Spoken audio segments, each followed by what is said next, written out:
Hello there, you beautiful people. My name is Willow, and welcome back to Supreme Commander Forged Alliance Forever for another pro-level 1v1 ladder cast here on the channel. Before we get into introducing our players with the red player at the top and the blue player at the bottom, please consider going down below and pressing the buttons. You got like, dislike if you don't like it, subscribe, notifications, super thanks, and join button, all of which are super helpful, and leave a comment down below telling me what you like and dislike about the video. Now, as we get into introducing our players, we're going to be talking about the map Twin Rivers. It's a classic, as we have a red Seraphim going first land by the name of Swkoll. He is here after his disgraceful defeat on the ditch. And who else is the blue player but the man to take him down? 3 1500s in a trench coat, the highest rated ladder player at the moment. His name is Tex, and he is here to take some frustrations out on his red Seraphim opponent. With the player introductions out of the way, we can talk about Twin Rivers. We have 2 rivers. Funny that.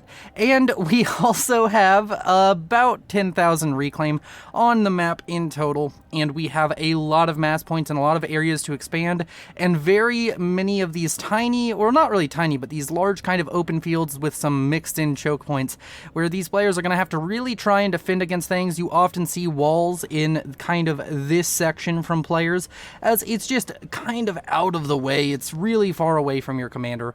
Gonna have to see how these pro levels pilot this map, these pro level players pilot their commanders and units on these maps, and of course it's going to be a fun one. We already have some early harassment options coming out from both sides. The first player to have any kind of real attacking unit on the other side of the map is of course Tex. He has himself a hunter, and he is hunting himself engineers. It is of course always engineer season here in FAF. You're always happy to nab yourself a early kill onto one of these very useful builders, and it's gonna be a fun time. There's a Selene chasing him, giving him radar coverage. By him, I mean Swkoll. Swkoll will be able to see this hunter at all times, and I'm sure once he gets out of tank, he's gonna chase it down, because the Selene 100% loses to the hunter as it waddles its way forward. Look at them legs, so fast. Usain Bolt levels of running away. Alright, enough looking at the beautiful units on screen there. We have our first harassing unit out from the beautiful Swkoll, and he does manage to kill off himself an engineer, which he'll be very happy about. It seems as though up here to the north there was nothing going on. There's a Selene trying to kill an engineer here in the middle, trying to get reclaim. This engineer is going to be able to pick up that rhino most likely before it goes down, and that will be its entire life's goals accomplished. It doesn't delete the wreck, but the wreck is basically at less than 5 mass, which means he basically got all of that rhino, and that's going to go into the coffers very early. Probably at this stage of the game thrown it more into units than it is into economy. These players are going to be a bit slower than on some of the other maps we've seen pro level play on in getting T2 mexes.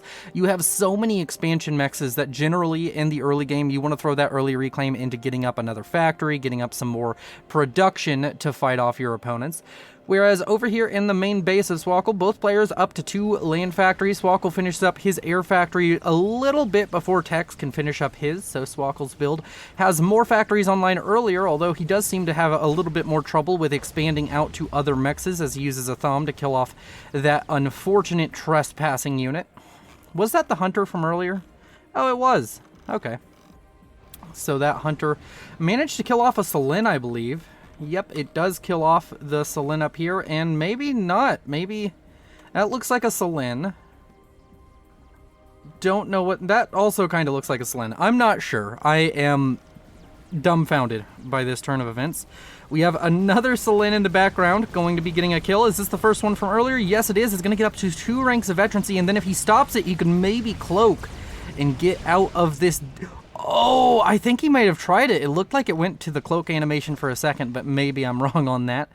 A lot of micro coming out from these players early. Not really resulting in too much. Currently, Swkoll has expanded a little bit better than his opposition, up to 37 mass a second, whereas Tex is only sitting at 29. We have a few units coming into the back lines for Swkoll. He still has these tanks. He's still getting raids off. He's still trying to deny this backwards mechs expansion point, the usual air player when you play this as a 3v3. And we settle in as nobody gets critical damage too early on. No real cheese coming out from either of these players. We have our first bombers coming out of the field, one for each player. Seems as though this bomber most likely going for this engineer over here, but is going to be intercepted by a scout. The bomber out for Tex unfortunately had a horrible miss bomb, or a great dodge out from Swkoll, who does not manage to lose an engineer to that bomber. This engineer down here does go down, and we have a tank trying to kill off one of these mass extractors. He may be able to get it in time. He is at full HP, so if he commits, he can get it, but he does stop firing at the mechs and does start firing at an interceptor. I'm sure killing off an interceptor will feel good at this point. This bomber up here still running, still no kills, has not managed to drop an effective bomb, although there are 3 engineers here ripe for the picking, and I believe this is going to be a juicy bomb coming out from the bomber of Tex, and it's going to give him access to 3 kills and almost a rank of veterancy as a T1 mobile anti-air pops out of the factory to wreak its revenge for its engineer allies. A rank of veterancy keeps that Zeus alive just a little bit longer, and maybe long enough, yes indeed long enough, to escape the clutches of that greedy little T1 anti-air. As down here to the middle, we have a lot of units now conglomerating here for Tex. He seemingly wants to go on to the offensive. He has got definitely a unit advantage here, needs to be careful though. He is fighting his way towards the production of Swkoll, and we already know whenever you get into those production lines, it becomes very difficult to win fights with all of those units coming off the line and immediately firing into you. You need overwhelming numbers, and right now I don't believe he has it, as the 2 comms of Tex and Swkoll meet over here on the northern side. Tex trying to aggressively contest this forward mechs expansion point for Swkoll, and Swkoll stands his ground, has his shotgun on his lap, and he's like, yeah, don't come around here again. And we go ahead and shift our attention down to the southeast. On the mini-map, we can see an uncontested drop for that northern kind of area. I want to call it an island, but if these are 2 rivers, that can't be an island, can it? And there is a drop out over there for Tex. He's going to be happy to be the first player to get himself an island. I believe there is a transport about to finish up. Yes, there is, for Swkoll, so he will be able to get his hands on the other island, of course. Gonna have to see if Tex can produce anything to contest that. Does seem as though Tex is gonna load up 6 Mantis, one of which on life support, 14 HP, just hanging on by the sheer willpower of Brackman. And he is going to be sending this off into the northern lands. Where is he gonna go? He is going to drop it here in the backline, so we'll have to keep an eye on that. In the meantime, though, there is an assault now forming for Swkoll. He's making his way towards these forward mechs points, which were contested by Texas Com on the other side of the map, and he is trying to just kind of skirmish with the army of Tex. Doesn't want to take a full committal fight. I don't think either side particularly interested in that situation at the moment. Swkoll, because he does not have reinforcements, in Tex because he's maybe a little bit outnumbered here. And overall, these players both going to back away from that. Over here to the north, it does seem as though that Mantis drop is going to be successful. Not seeing any kind of response. There are interceptors, but they're not going for the Mantis drop. So this Mantis incursion to the north going to be very eventful. There's a bit of a fight going on down here, but it's just going to result in Swkoll losing a bunch of units as 5 Mantis get dropped off of that transport, and now Tex has himself a very strong position to leverage his way into the mid game. If you get into the back line here and you kill off a few of these mexes, maybe even get that hydrocarbon, you can really skyrocket your economy over your opponents. It's a very low cost, high APM thing to do with these drops, but once you get it off and once it has some success, it is entirely worth it. And it's going to require a strong response coming out from Swkoll, who has a transport ready, and he's sending his transport over to the western island. Does seem as though he wants to contest that island himself, as he's already dropped the southern island, southeastern island, I guess. I called one western and one southern. Either way, these Mantis are now separating. A couple of them stopped to kill off the Hydro, and the rest of them going forward to kill off more mexes. He's going to spread out these Mantis as much as humanly possible in order to stop this. The transport gets shot down as it hovers above this forest. Going to leave a little bit of mass to reclaim. At least Swkoll will have that as a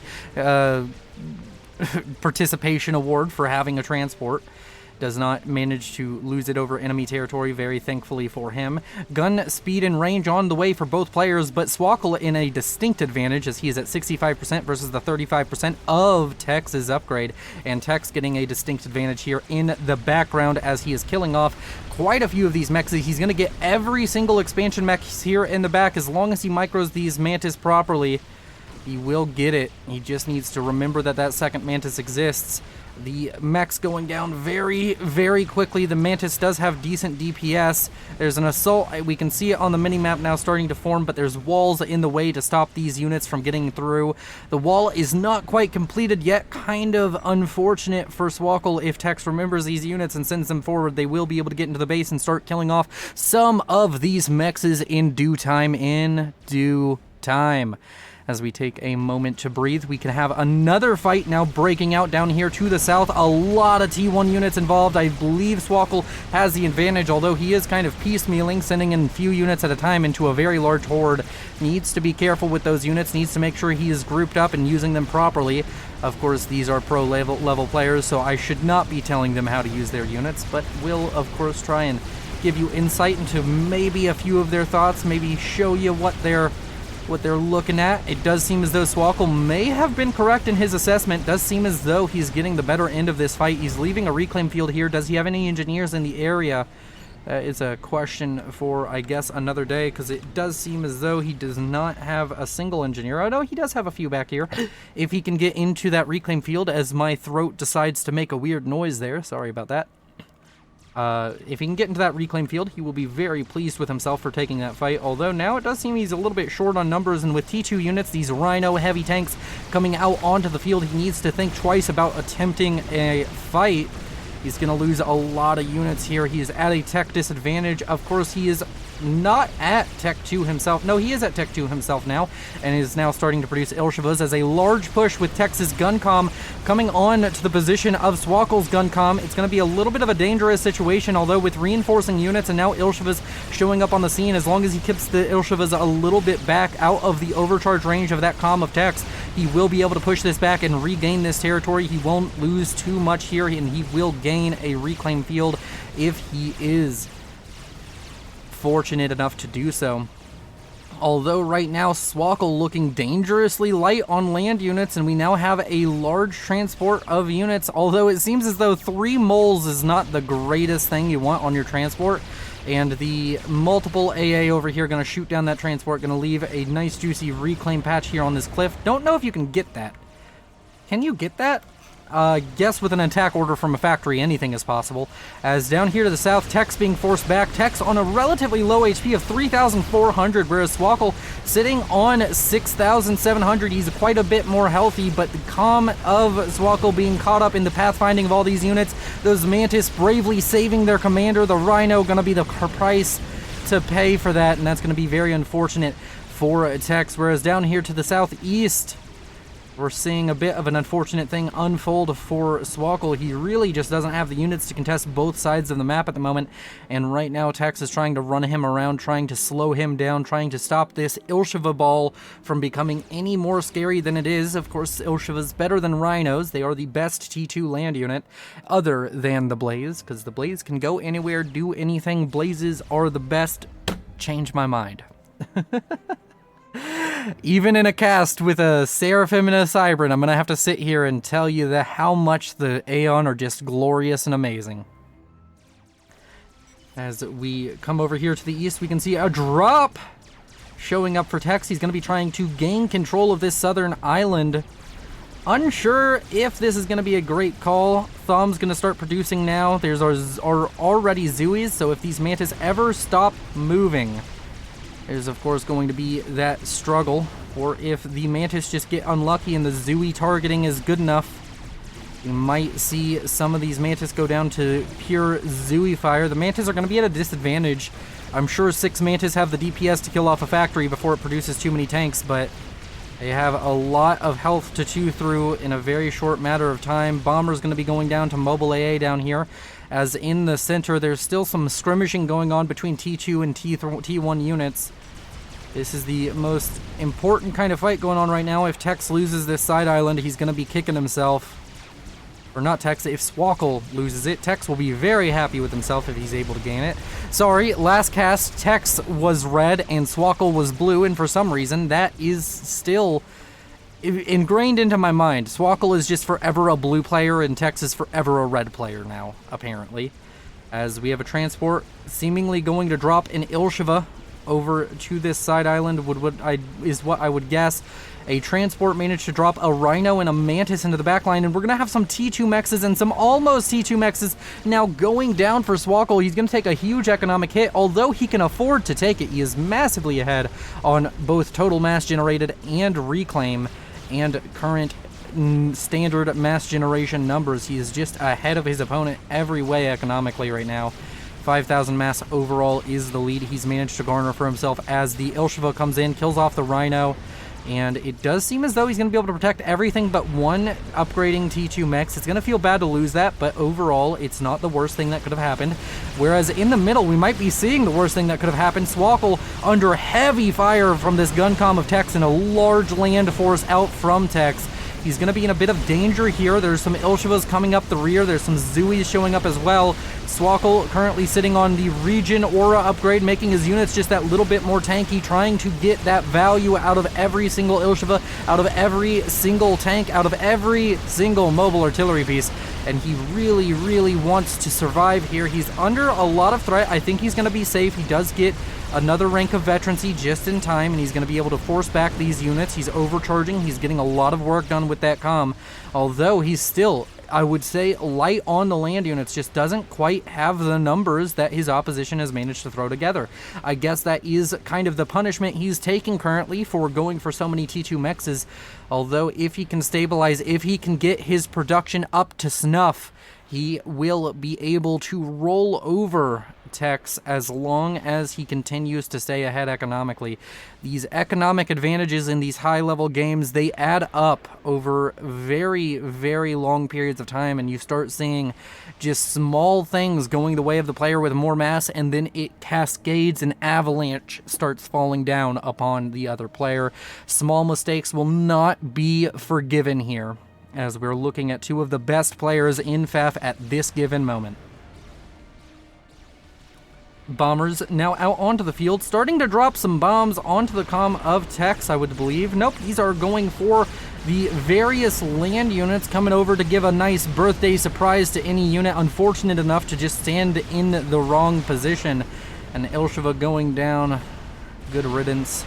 As we reach in towards the mid-game, we're getting close to that 20-minute mark. Overall reclaim numbers, Swkoll sitting on 10,000 reclaim. Overall mass generation, 75 mass a second versus 58 for Tex. Swkoll ahead in all of the numbers, but the number of units. Tex currently sitting on a cool 12,000 mass worth of units, whereas Swkoll sitting on 7,000. He is very much so behind on the unit count and the unit game. He is ahead economically, so we're going to have to keep that plot line going. Going to keep that storyline of the economies clashing, but right now it seems as though units are winning the day, whereas economy is somewhat faltering here for Swkoll. He needs to get more production, and he needs to stop taking fights for a little while, try and build up those unit advantages. Needs to probably just take a little bit of a backseat here for a second. Let Tex take this ground that isn't very valuable. What is losing a couple of T1 mexes if you have a bunch more T2 mexes than your opponent? Overall, Tex starting to slowly catch up to Swkoll. Swkoll working on building up his armies, trying to get up enough Ilshevas on the field to just really be a menace. How many are we at? 13 Ilshevas versus the much cheaper Rhino at 22. 13 Ilshevas can definitely beat 22 Rhinos as long as you have the micro to keep them at as far a range as you can. Swkoll also using that Regen Aura, trying to just keep these units alive. If he can keep them alive, if he can build up that critical mass, I'm sure he's aware that this can go very, very well for him. A run-by being attempted over here to the east. A bunch of T1 bombers slowly going to be able to deal with this, and if the run-by fully commits, it's just going to be running into a PD and some of the reinforcing units, so that's a very, very dead attempt at aggression. Do we have any developments? T3 land now on the way for Swkoll. Do we have anything similar coming out from Tex? We do. He's working on it, but he is a bit behind. He's at 12% versus the 57% of Swkoll. Swkoll continuing the thread line of getting his upgrades about twice as quick as his opponent. He's already done it once with the speed and range upgrade, and he's up to 2 upgrades, as both Karmas are, and I should stop discounting Tex. He's doing very well with his comm, up to 30 kills, 2 ranks of veterancy, stealth and gun on that comm. Of course, the Seraphim comm just kind of overall better in combat, 54 kills, working on its 3rd rank of veterancy, and with that region aura. Does want to try and keep it near his units, and you can see all of his units before they end up fighting. They're at full health. That's the region aura really coming into play. 3 health a second for a Zooey is a large proportion of its HP bar. 15 for those Ilshvas. If these Ilshvas ever get a rank of veterancy, they're going to be regening very, very quickly. Wouldn't be surprised to see a possible investment of Nano out from Swkoll, and Swkoll still trying to just keep his territory secure, currently sitting on 10,000 mass worth of units, whereas Tex earlier was already at 12,000. I'm guessing it's higher, 13,000. He is definitely catching up in the overall unit game. Gonna slowly see if this can manage to net him a positive situation. T3 land gonna be finishing up probably within the next minute or so. Gonna be very happy with that. The T2 land factory going T3 for Tex at 50%, whereas we are at 95% for Swkoll. Tex now taking some fire from Ilshvas, of course does have access to overcharge, I would imagine, does manage to kill off some of these units, but the Ilshva on the front line there didn't die to the first overcharge. The regen coming out on to these Ilshva is going to be very appreciated. Although Swkoll needs to be careful, there is now a Gunther set up along with a Cerberus here on the front lines, trying to use these structures as a good defensive tool. If Swkoll can get in there and maybe snipe off the engineers, he can stop this where it stands. Needs to be a bit of aggressive. He doesn't want to give up all of this territory simply because a single Gunther was built. That Gunther was also an expensive investment out from Tex. Tex now taking the economic lead in every metric. In fact, he's managed to quite well catch up on reclaim. He's 3,000 ahead on reclaim, and he is currently around that much ahead on he's not ahead on total mass generated at the very least. Also really tired of that jumping around up there on the scoreboard, sorry about that.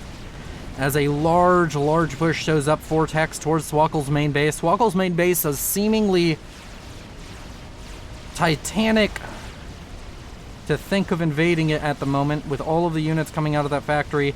Although Tex applying pressure at multiple points, trying to break Swkoll, trying to find that weak point, trying to make sure his opponent gets introduced to the pain of nuclear hellfire for the 2nd time in as many weeks. Swkoll holding strong against his opposition.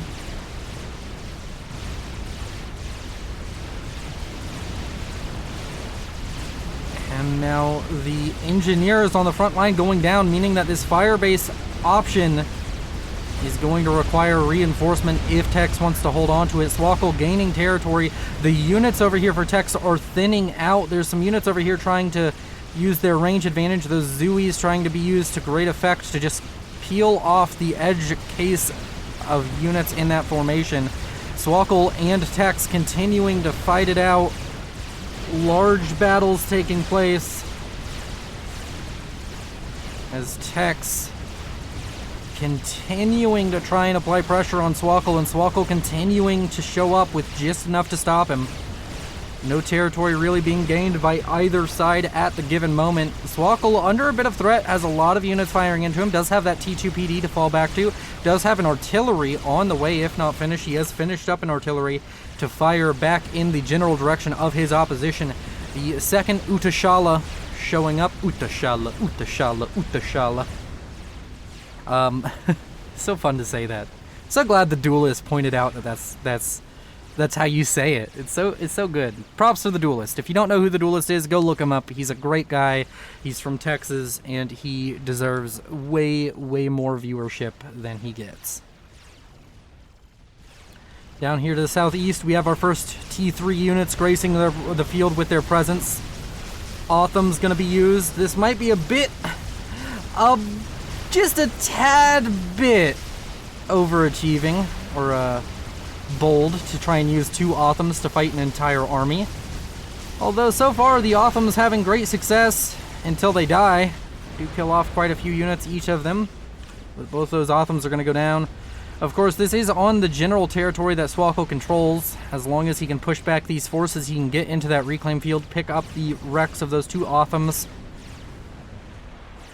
As we start to meander our way into the late game, we're reaching that 25-minute mark where players start to transition out of their 100 mass a second and quickly skyrocket to 200, 300 mass a second in a matter of minutes. A brick dropped up here for Tex, a hero. He is the special operations manager, or he's not the manager. Managers don't do anything.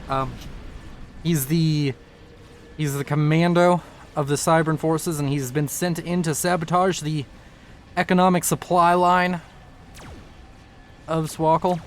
And Tex has sent nothing but his best and brightest. They call him Little Jimmy. And Little Jimmy right now is eating himself up some mass extractors and very pleased with himself. Having a wonderful time as he waddles about and uses that weird gun on his forehead to fire into these mass extractors. He is taking some fire from some Zooies and the occasional sniper bot. Although the sniper bot's missing, very unfortunately for Swkoll, as this brick out from Tex is going to pick up yet another kill on to some units. Let's see, he's up to 2 ranks of veterancy, 4,000 mass killed. If ever there's a brick that paid itself off, this one did. And it almost picks up another T2 mechs, leaving it at 300 HP. Very, very unfortunate there for Swkoll, losing 3 T2 mechs. Actually 4, in fact. Going to be unhappy with that situation, although he will be able to rebuild, but this gives Tex the economic advantage, at least for the moment.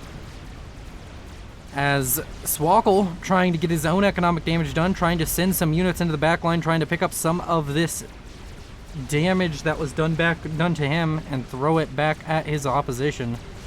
A brick going to be used to force back the Ilshavas and Zooies up here. Although 3 Zooies going to get through, they're going to be able to kill off these 2 mechs on the bottom left-hand corner of the base. And overall, not an even trade, but at least a trade for Swkoll, as he is still behind economically. He does still have a good chance in this game, although it does seem that Tex in that last game just had his number. Will Tex have his number this game? And will Swkoll be able to overcome the giant that is the colossal threat on top of the leaderboards? They say it's lonely at the top, but that's only because he murdered everybody to get there. And we settle in as we reach 27 minutes and 30 seconds. There is a couple of sniper bots over here on the front line trying to do some attritional damage, trying to punish units for simply existing in an area. Most games they would call that area denial. I call it sadness from afar. I could never be a comedian because I laugh at my own jokes. I'm horrid. One of those people. As there are now sniper bots coming out en masse. Not very many Autumns being mixed in. Only the occasional Autumn, just really focusing on sniper bots and Zooies, it would seem. We also have the occasional shield generator and T3AA coming out and being online. Do we have T3 air out from anybody? No, it would not seem so. Seems as though neither side really interested in investing in some heavy airplay. And who could blame them? Air is, of course, a bit unwieldy. And on smaller maps like these, if you don't invest enough into land, you do just get rolled over, as we have multiple tactical missile launches. Were those tactical missile launches? No, I'm an idiot. Trebuchets. The superior siege engine firing out towards the reclaiming engineers on the side of Swkoll. Reclaim. Let's go ahead and look at those beautiful, beautiful numbers. 29,000 for each side, and Swkoll still sitting on about 4,000 mass generation total lead. He is, I should find a better way to say that. Just mass total lead. It's not as impactful as it was earlier to be 4,000 mass ahead, although I'm sure he's still happy to be ahead by any means. As we reach towards the southern base of Tex, Swkoll continuing to fire shots into these Medusa. As bricks roll onto the scene, Swkoll gonna need to be careful, needs to get the sniper bots out and throw everything else to soak damage. Sniper bots not cheap and not tanky. A very glass cannon type of unit. Bricks gonna take out their first Autumn. Sniper bots need to run away just as fast as their hover can hover them. Float away! Quickly! Autumns taking their frustrations out on the Seraphim units. Kudos to Tex for not playing the worst faction. In fact, I believe he plays mostly Cybran. I've seen him in Cybran in so many replays now. Really representing the faction well. Swkoll, as much as I hate the Seraphim, also doing quite a good job this game. It's been very even thus far. Swkoll up to a huge lead now economically. 175 mass a second versus 133. We're getting in the range of experimentals being a real and present thing on these players' minds. Would not be surprised to see a Monkey Lord or Yathoda started up. Generally, you're going to see the Monkey Lord started earlier, so much cheaper, so much easier to attain. Sniper bots about to go down, that shield being the savior. Not the hero we wanted, but the hero we needed. That Athana. Is that really Athana? That's actually pretty easy. T3 mobile shield saving that sniper bot. Sniper bot already up to almost 1 rank of veterancy if it can manage it. We'll be happy. Is getting that regen from the regen aura on the comm. Comm at 5 ranks of veterancy, 13.5 thousand mass killed and 155 kills. Tex only managing 4 ranks of veterancy, 59 units killed and 6.9 thousand mass killed. So if it was a question of comm efficiency, we already know that Swkoll has won that and won it well.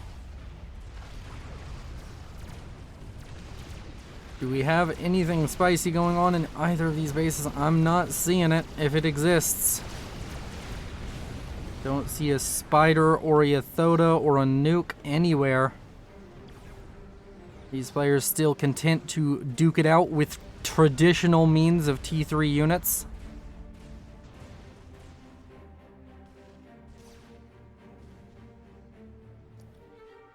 As we have a bit of lull in the action, let's look at the overall reclaim numbers and reclaim fields. We have a huge reclaim field over here. About 7,000 here. Swkoll gonna be happy. I'm sure he will be able to gain that territory himself. Having these two Zuithams, T2 static artillery will be able to kill off engineers from very far away. And of course, sniper bots also really adept at doing that. And once he can manage to muster some engineers out to this flank, he will be able to get up a lot of reclaim out of that. T3 air now on the way for Swkoll. No such development as of the moment from Tex. So we're going to start seeing some Tex disparity. I didn't mean to say Tex disparity. Wow, cannot speak. I meant to say tech disparity, but no, Tex disparity also works. He's going to be despairing at the strat bomber that's almost inevitable to come by at some point.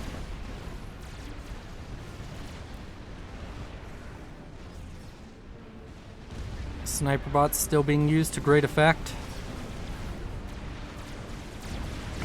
As over here to the west, some bricks starting to gain some territory. Only a couple Ultashalas and the comm of Swkoll stopping this, but that may just be enough. Comm of Swkoll, very beefy boy, 50 health a second. 18,000 health overall. I'm gonna be able to fire into those bricks, give a lot of overcharges, although the bricks have more range. And are really gonna threaten Swkoll's comm here. He needs to be careful. He needs to decide if he's gonna commit or not. It does seem as though he's gonna fall back to the safety of that T2 shield.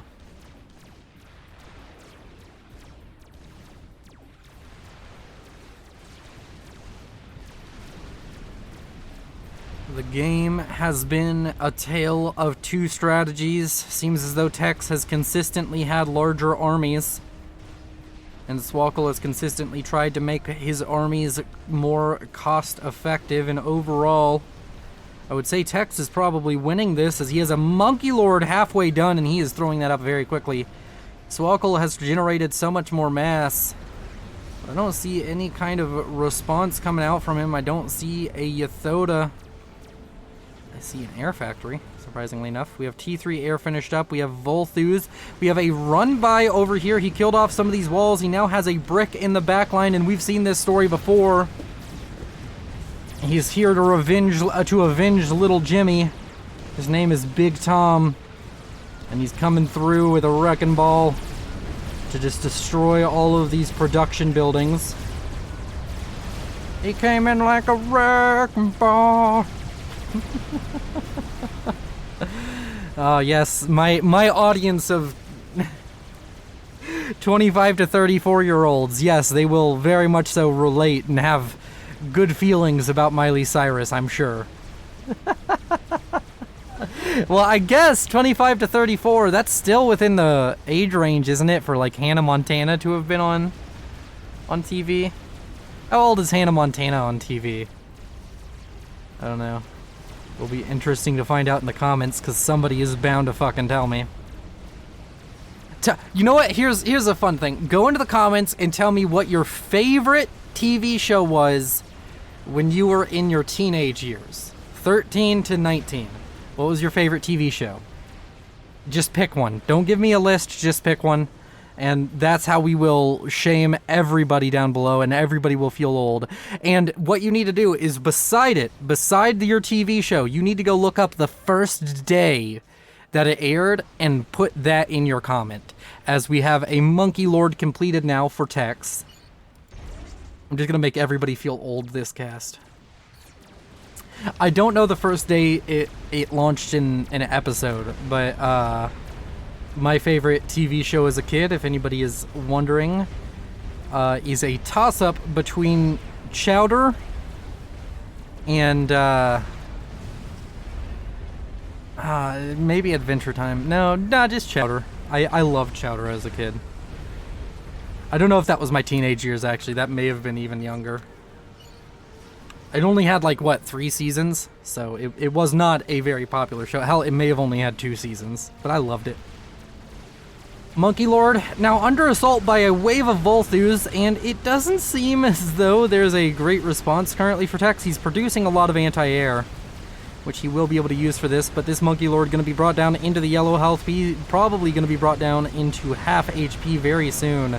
So he has half of an experimental. Do we have any kind of response? We have a Yathoda now on the way for Swkoll. He's going to have a Yathoda done very, very quickly. Just health flying onto that, already at 40%, rising 1% every couple of seconds.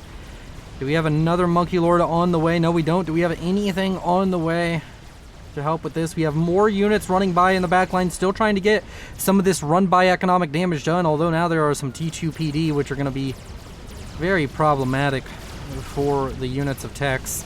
It does, of course, have rhinos and bricks, but T1 PD does have that great DPS. Even better whenever it has actual walls protecting it. I guess the bricks don't care about the walls, though. And the brick's gonna come in, gonna kill off a couple more mass extractors. Another T2 mass extractor about to go down. The Monkey Lord halted in its tracks, unable to continue progressing. A brick drop down here to the southern island.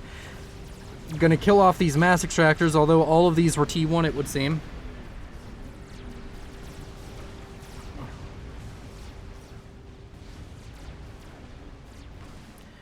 Yathoda up to 76%, gonna finish up very soon.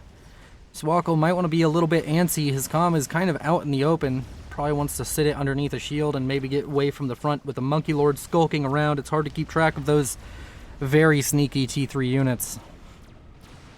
Would be surprised if we also don't see any kind of Strat Bomber or T3 air aggression coming out from Swkoll. I believe the Seraphim only really have access to the Strat Bomber as far as T3 air aggression goes. Sniper bots laying siege into innocent engineers of Tex.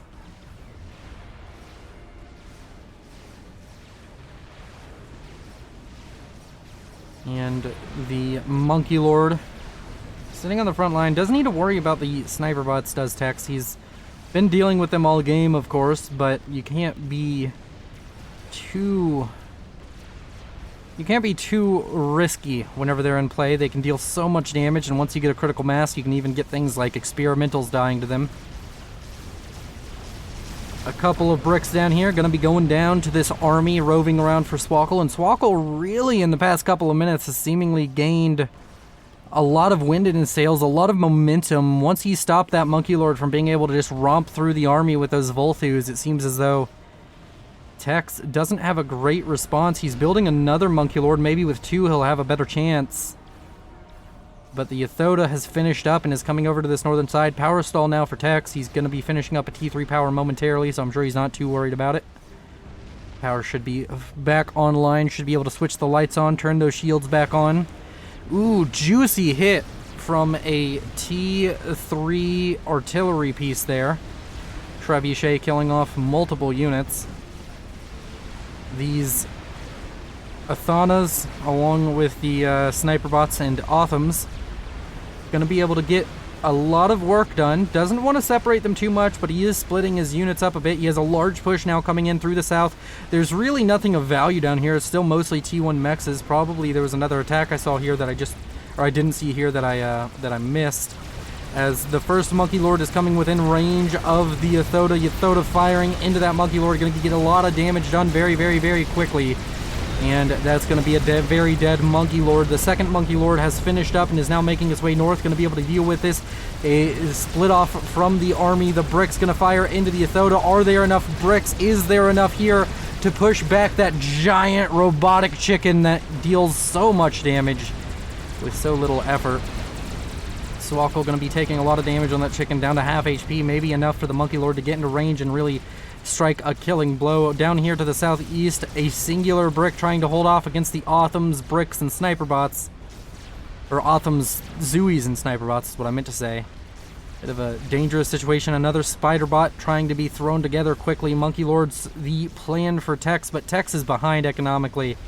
And he's about to be going up against mass Yathoda spam as more power has been generated. And Yathodas are going to be thrown together very, very quickly before Swkoll. Swkoll is starting to get aggressive with the first Yathoda. He's got a rank of veterancy on it, and now he's starting to push forward, and it just seems as though Tex has run out of units on the ground to fight this off. I do believe Tex is most likely dead at this point. I don't see how he stops the chicken, and I don't see how he stops this run by. That's going to kill off a major proportion of his economy. The spider bot going to be coming in from the east. Maybe that's the last hope. Going to keep tracking the comm as it's the only real thing of importance on the map at the moment. Monkey Lord coming in behind, but the chicken's going to just be able to get into the base. It's going to deal the damage that's necessary to really just get Tex knocked out of this match. And a very, very sad and lonely Tex walks away from that chicken in the background.